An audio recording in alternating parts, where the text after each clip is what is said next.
Salaki awa toyebaki kolobela likambo ya Vodor. Vodor esilite tozo continuer koloba pona makambo etali Vodor. Bien-aimés dans le Seigneur, bisobana na Nzambe, nous arrivons à un moment lorsque tout ne marche plus. Nous arrivons à un moment où d'autres personnes cherchent à s'en sortir de leur manière, comme les enfants d'Israël dans le désert. Ils étaient un peuple béni, un peuple que Dieu n'abandonnait pas, un peuple qui marchait toujours avec Dieu, un peuple qui a vu des miracles que d'autres nations n'ont pas vus. Mais ce peuple, ces jours-là, lorsqu'ils se sont retrouvés dans le désert, ma Bible me dit, ils se sont détournés de leur Dieu, de leur Créateur, c'est lui qui était toujours ensemble avec Israël. Israël a oublié tous les miracles que Dieu avait opérés en Égypte. Et ils ont commencé à crier parce qu'ils ont vu la souffrance. Alléluia. Amen. Et nous avons parlé dans le livre de Exode, c'était au chapitre 32. On avait parlé beaucoup de choses. Et là, nous avons dit que pour que quelqu'un puisse faire un veau d'or, c'est facile. C'est facile de faire le veau d'or. C'est facile, bien-aimé dans le Seigneur. Le diable sera là pour t'aider à fabriquer un veau d'or. Le diable sera là pour te pousser à faire un veau d'or. Mais Jésus-Christ de Nazareth, il a dit, même dans la souffrance, il sera avec toi. Amen. Même dans la souffrance, il sera avec toi. Ce qui est une initiative, il y a un veau d'or. Et qu'on a nzambe te mutako tinda yo. Et qu'on a molimo na nzambe te mutako pousser yo o que negosala Vodor. Vodor eza ekeko to ngombe oyo basalaki oyo Aaron asalelaki bana na Israël tango bayaki ko menacer Aaron. Tango Aaron amoni mikakatano eleki batu baye kotungisa ye. Babine Moïse oyo ambimisaki biso en Égypte. To yebite akomi nani.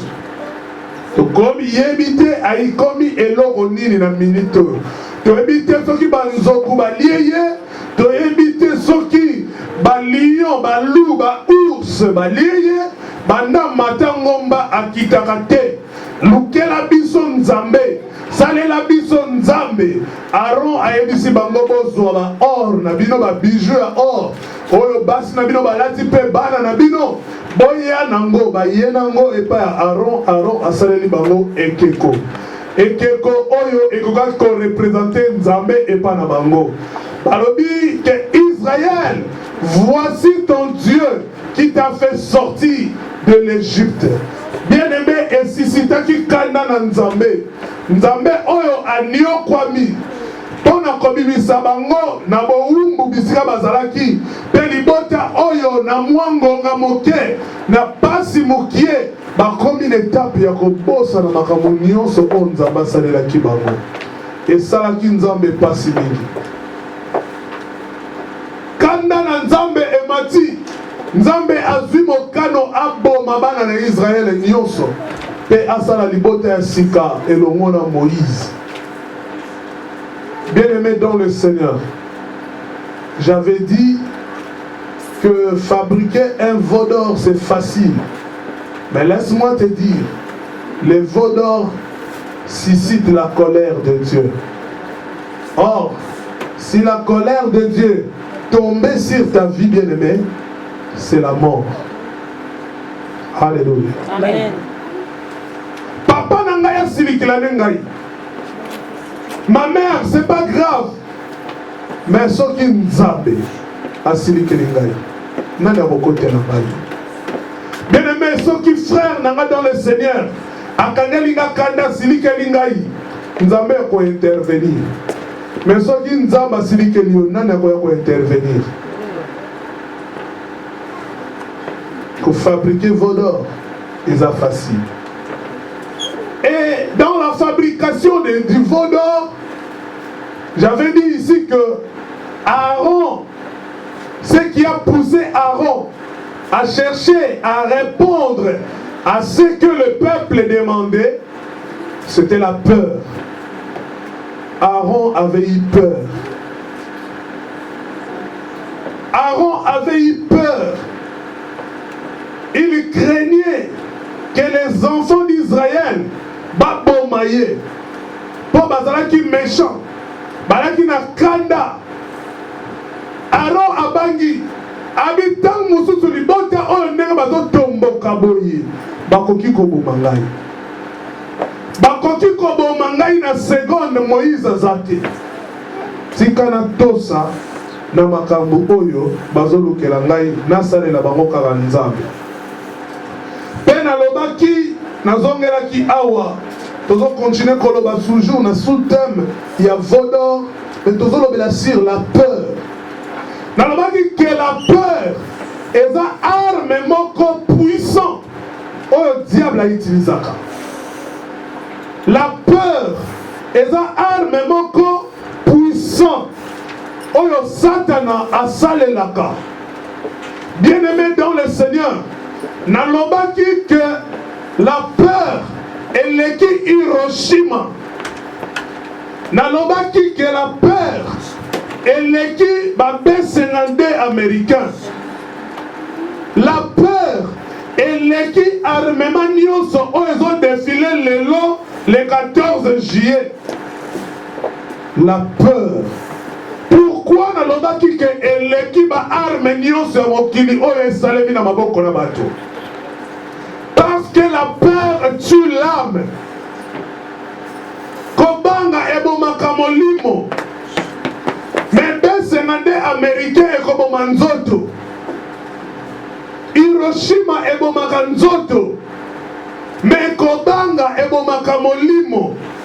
Or, en réalité, la Bible nous dit, dans l'homme, c'est l'esprit. Et la peur vient tuer l'esprit de Dieu en toi. La peur va te séparer totalement de Dieu. La peur fera que tu ne puisses pas saisir ce que Dieu a prévu pour ta vie. Aaron a contacté terre promise. À cause Yakotosa, Tokobanga bana na Israël, tango ba telemela ki elulu. Abangi tellement, abi non asala kaka Vodor. Ezangisa Aaron à côté terre promise. Aaron a souka na kati désert. Alléluia. Bien-aimé dans le Seigneur, désert est un parcours ya mwana na Nzambe.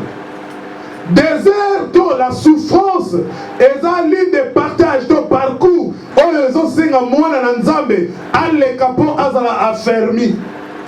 Mais dans le désert, bien aimé dans le Seigneur, il y a un que Nzambe a côté kayote à Mokabonana yote. Amen. Batu ebele, babanga kanata wapasi. Kobanga, la peur vient lorsqu'il y a la souffrance. La peur de mourir. La peur de mourir. Laisse-moi vous dire une chose. Il y a des gens qui travaillent même les dimanches à cause de la peur. Je ne dis pas que tout le monde. Mais je dis, il y a certaines personnes qui travaillent les dimanches à cause de la peur. Il a peur. Ce qui n'a salité dimanche. Dans le foot à Ndarounanine. Ce qui n'a salité dimanche, revenu dans les amoukiers et qu'on a supporté naïté. Ce qui n'a salité dimanche, son il a peur de mourir pauvre pour préparer retraite naïe malam. Il préfère encore travailler même le dimanche. À cause de la peur, bien-aimé dans le Seigneur, beaucoup de personnes ont loupé la bénédiction de Dieu. À cause de la peur, beaucoup de personnes n'ont pas entré à Canaan. À cause de la peur, beaucoup de gens n'entreront pas le royaume des cieux. Alléluia. Kobanga et kobomaka kanzoto te mebo makande molimo.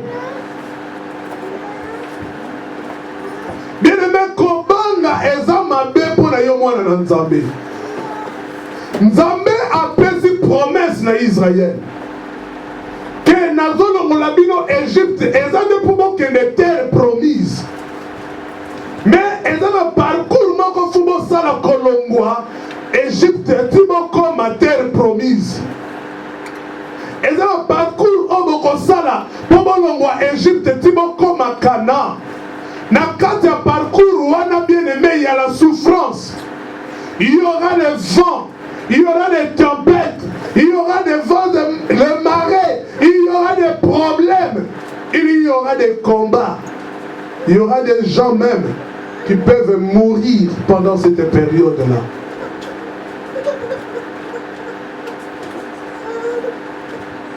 Mais dans toutes ces choses, toi qui es enfant de Dieu, toi qui es enfant de la promesse, ne baisse pas les bras. Demeure fermement en Jésus-Christ. Demeure en Jésus parce que Jésus ne va pas t'abandonner. Bien-aimé, quand je parle de ces choses, même le vendredi, j'avais dit ici, même s'il y a des personnes, moi je vais pomper, moi je vais percer. Et quand je passe. Alléluia. Amen. Le vendredi, on a vibré comme si c'était le dimanche. Et j'avais dit qu'aujourd'hui, je vais vibrer encore plus que le vendredi. Amen. Parce que le Saint-Esprit de Dieu est en train de mouver. Si le Saint-Esprit de Dieu agit, laisse le Saint-Esprit de Dieu agir. Moi, j'avais entendu une voix qui m'avait dit, allons vers l'autre bord. J'avais entendu une voix qui m'avait dit, allons vers Canaan.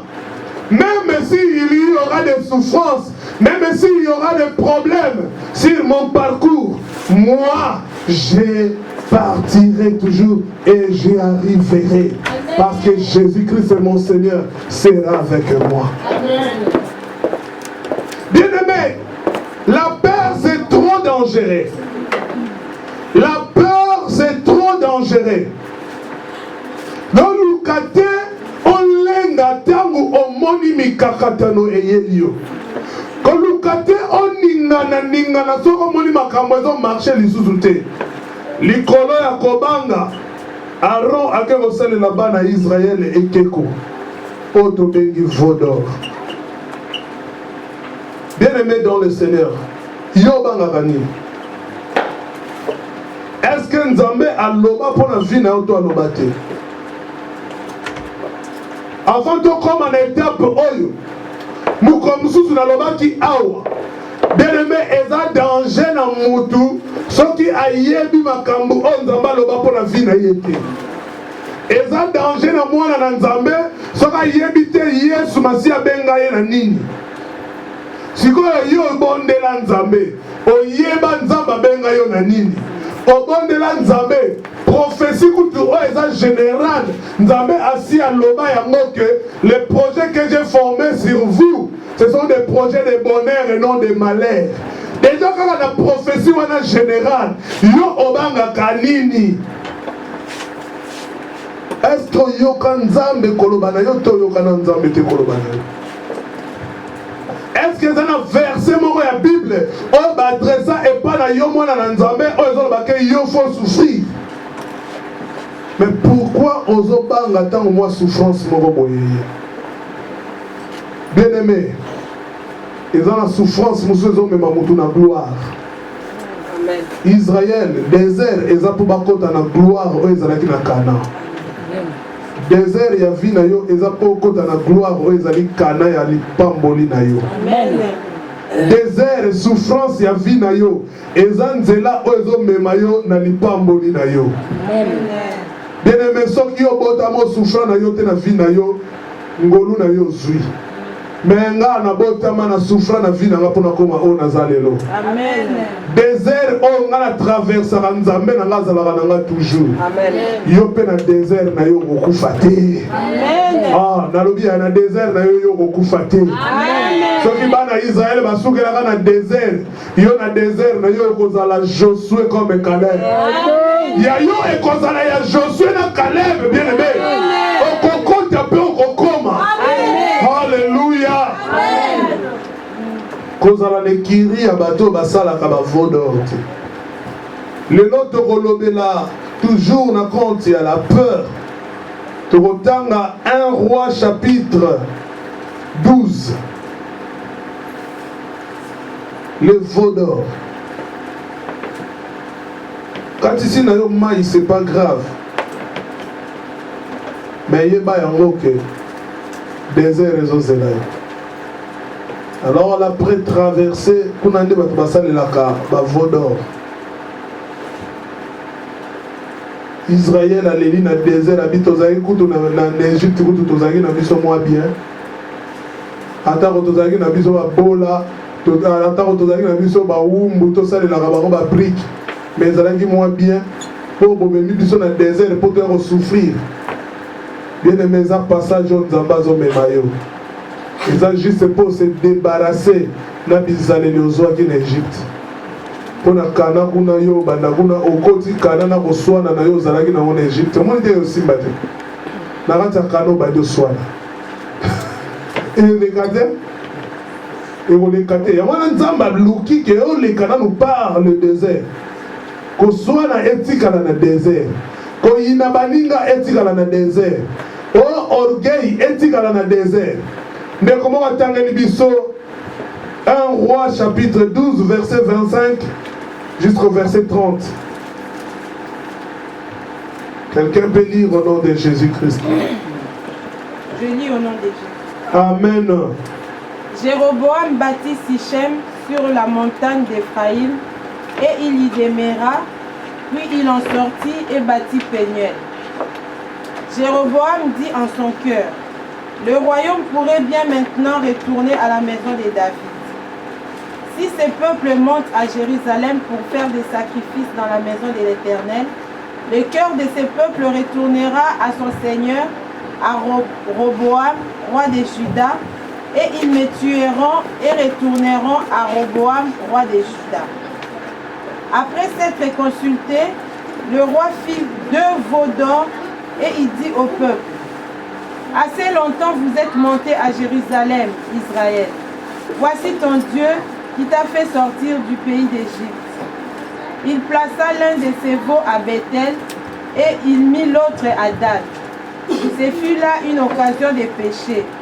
Ce peuple alla devant l'un des veaux jusqu'à Dan. Quelqu'un va nous aider encore. Maman, tu vas continuer s'il vous plaît. Chapitre 13, verset 1er jusqu'au 6e verset.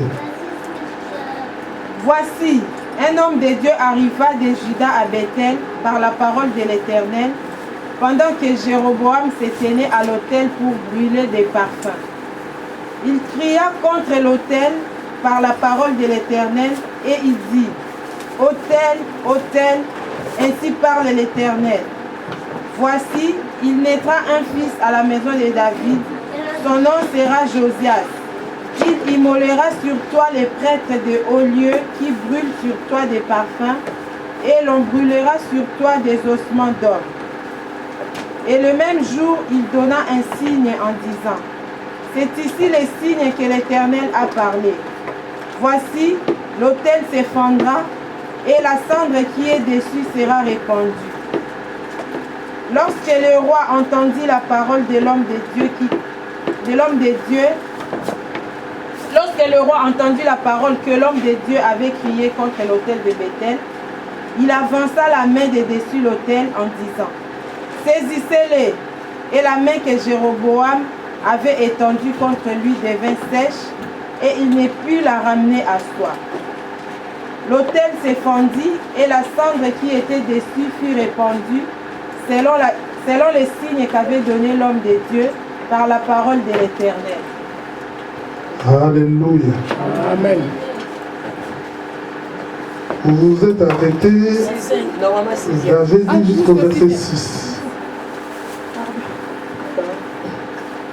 Alors le roi prit la parole et dit à l'homme de Dieu, implore l'Éternel, ton Dieu, et prie pour moi, afin que je puisse retirer ma main. L'homme de Dieu implora l'Éternel, et le roi put retirer sa main qui fut comme auparavant. Amen. Amen. Amen. Nous fermons nos yeux. Seigneur, que cette parole entre dans nos cœurs. Que ces paroles prennent place. Et que la distraction, Seigneur, soit loin de nous. Au nom de Jésus-Christ, je rends toute pensée captive à l'obéissance de la parole. Car au commencement était la parole était avec Dieu, la parole était Dieu. Et rien de ce qui a été fait n'a été fait sans la parole. Que cette parole vienne créer en nous quelque chose pour la gloire de ton nom, au nom de Jésus-Christ, nous avons ainsi prié. Amen. Amen. Bien-aimés dans le Seigneur, nous venons de lire ici l'histoire. Nous avons entendu, on a parlé de Jéroboam, on a parlé de Roboam, on a parlé de David, on a parlé de Salomon. C'est une histoire qui s'est passée au temps où Salomon était roi en Israël. Alléluia. Amen. Salomon, il était roi en Israël. Et ici, on vient de lire que quelque chose s'était passé. Salomon, qui était fils de David, il avait mal agi durant son règne. Il avait mal agi devant Dieu. Et la colère de l'Éternel est Dieu, Kanda Nzambe et Mataki. Attends, Kanda Nzambe Mati, Nzambe Atali Abino, fo alongolaye na kiti ya bokonzi. Jéroboam azalaki mwana musala, abandaki kosala, azalaki serviteur. Tobengaye na lingala babengi mwana musala, azalaki serviteur epai ya Salomo. Nzambe alobi na kotia Jéroboam oyo aza serviteur akoma mokonzi. Ye Salomo fo alongwa na bokonzi. Salomo aye kokufa, Jéroboam aye kokoma mokonzi. Tangu Jéroboam akomi mokonzi, ye pe na eleko na ye ya kibokonzi na ye. Tangu azalaki mokonzi, ye pa ye kosala susu makambo mosusu. Oyo tobengi toujours na compte ya kobanga.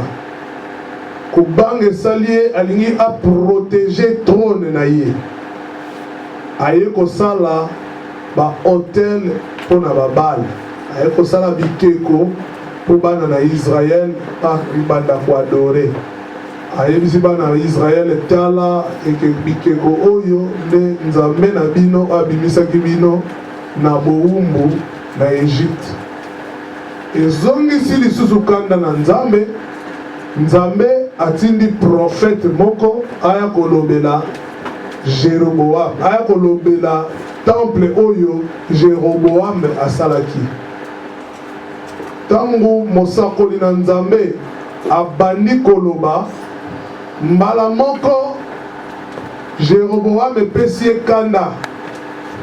Na kanda oyo espesaki ye atomboli loboko na ye po apesa mibeko epai ya basoda na ye bakanga mosali na Nzambe wana azosakola. Tango kaka tomboli loboko boye abanda koloba loboko na ekauki, ekangami toujours na position wana. Nzambe akangi loboko na ye ekauki. Amoni penza ke loboko ekauki, abandi susu koganga asengi secours epai ya mosali na Nzambe. Ayebisi ye mosali na Nzambe, senga kaka Nzambe na yo alipisa ngai, ayokela ngai mawa, loboko na ngai ezonga normal. Pe mosali na Nzambe asengi mawa na Nzambe, loboko ya Jéroboam ezongi normal. Temple oyo ya asalaki bikeko na ye nyonso ebukani ekwei. Amen. Amen. Sko Jéroboam aza lisusu te, Roboam aza lisusu te, Salomon aza pe lisusu te, David pe aza lisusu te. Alléluia. Amen. Mais pourquoi lelo makambo oyo baya susu bayebisa biso yango? Tozoloba makambo oyo parce que ezoko concerner biso. Nalobaki awa David azalaki papa ya Salomon, Salomon azalaki père ya Roboam, Roboam azalaki mwana ya Salomon. Nzambe alobaki kolandisama lolenge mosali na ye David aservaki Nzambe, kolandisama mosali na ye David aservaki ye.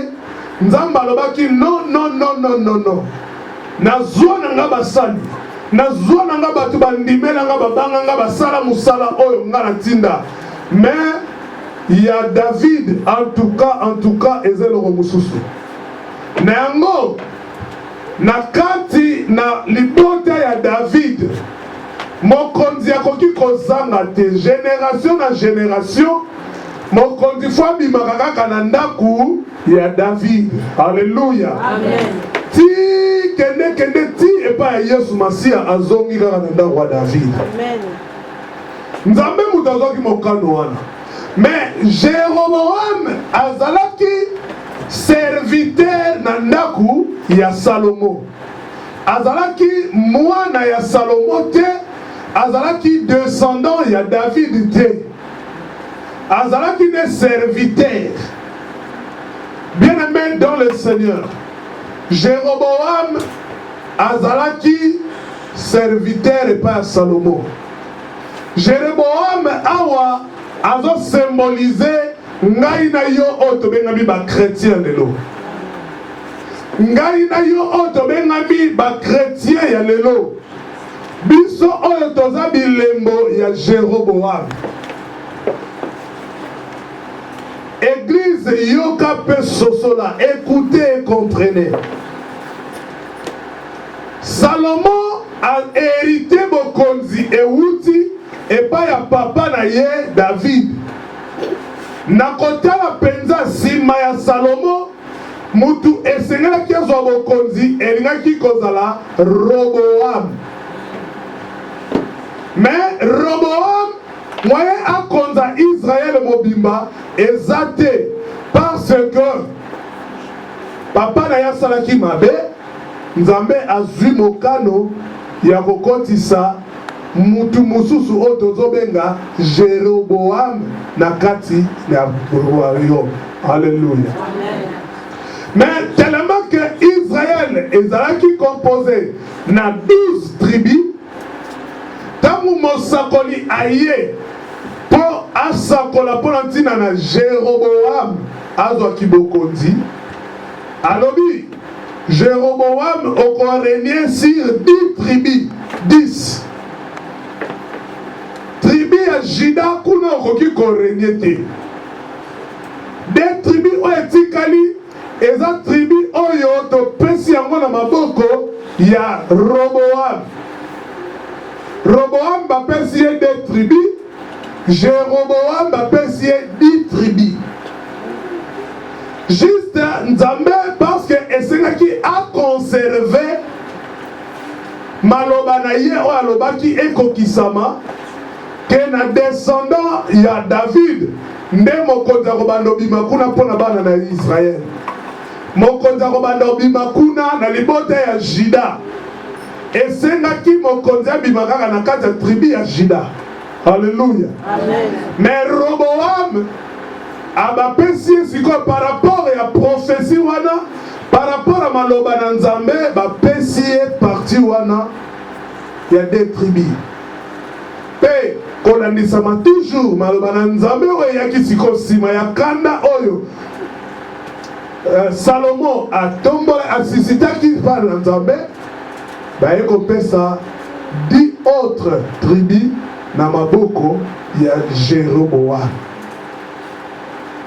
Bien-aimé dans le Seigneur, nalobi Jéroboam aza elembo ya église lelo. Naina kende musika na yebisa yo ke Yesu tangu ayaki na mabele oyo ayaki pona peuple moko, c'était le peuple d'Israël.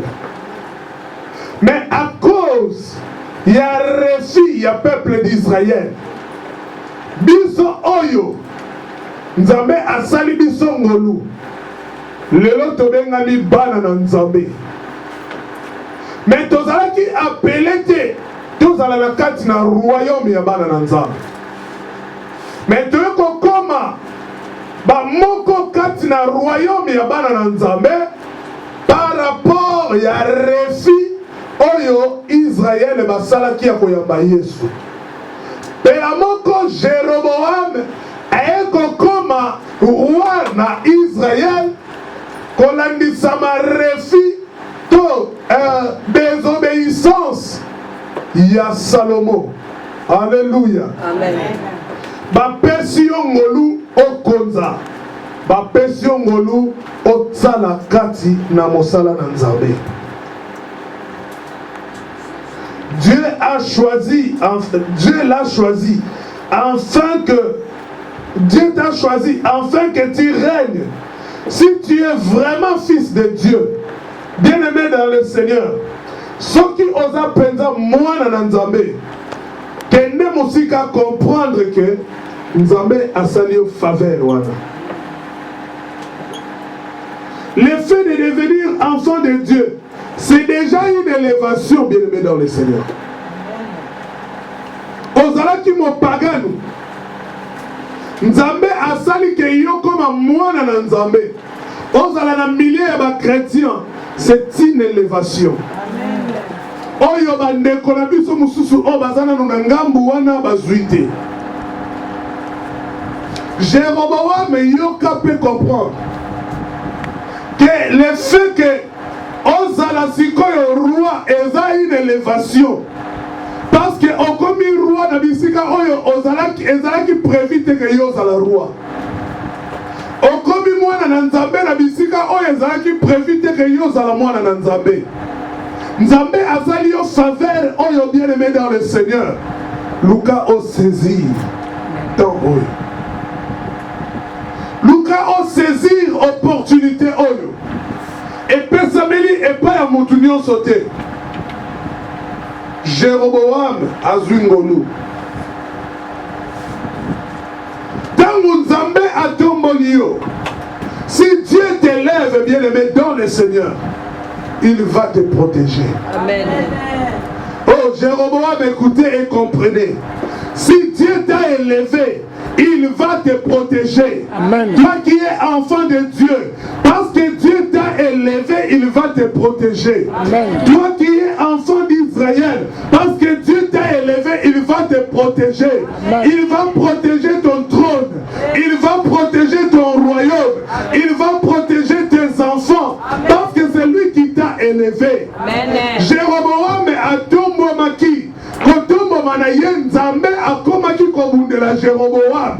Bien que azalaki ne appelé te pour azala roi na kati ya Israël, mais parce que Nzambe asali faveur wana atomboli a trouvé grâce liboso na Nzambe atombomi Nzambe esengaki abatela pe abundela trône na ye. Ndenge moko na ngai na yo oto benga bibana na Nzambe lelo. Bien-aimé dans le Seigneur, ozalaki no appelé te ozala mwana na Nzambe, mais comme Nzambe asali yo grâce, asali yo faveur na nzela ya Yesu Masiya, na nzela ya kufa pe lisekwa ya Yesu Masiya, okomi mwana na Nzambe, tika ngana yebisa yo, parce que Nzambe mutu akomi si yo mwana na ye, akobatela yo, akobundela yo, devant batu oyo bakoluka baselever contre place na yo.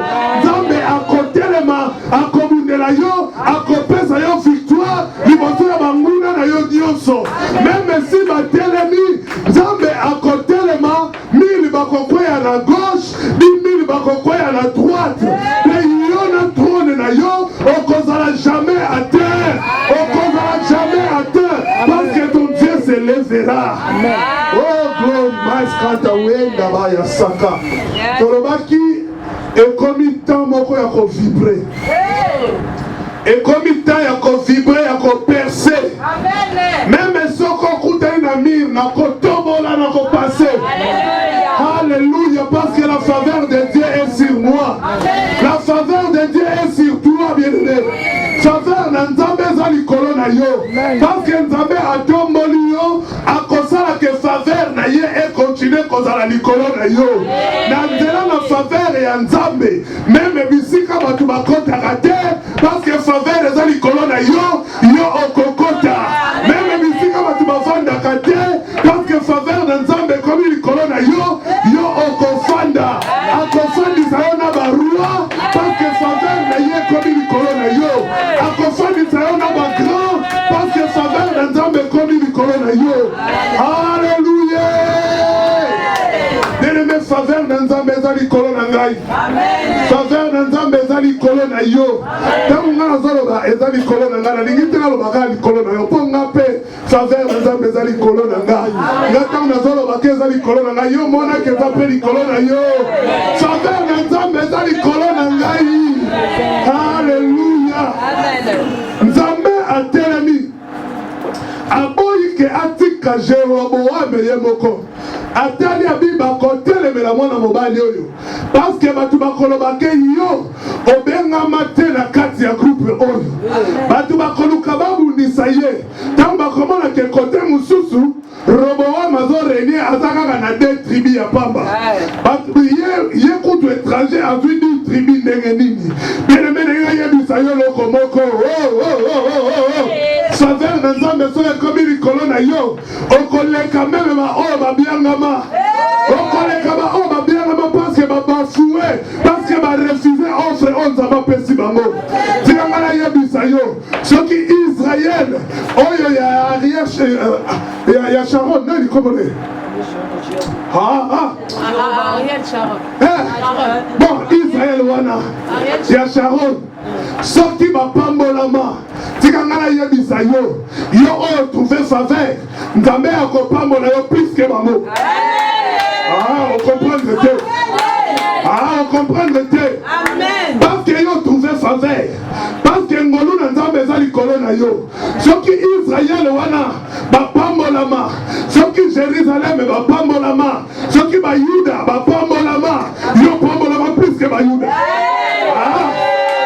ezopesanga kanda ntango nazoloba ngo ngai napambolama plus que bayuda tunanga mpo na nini parce que bayuda batikali bango de tribu ngai bapesi nga di tribu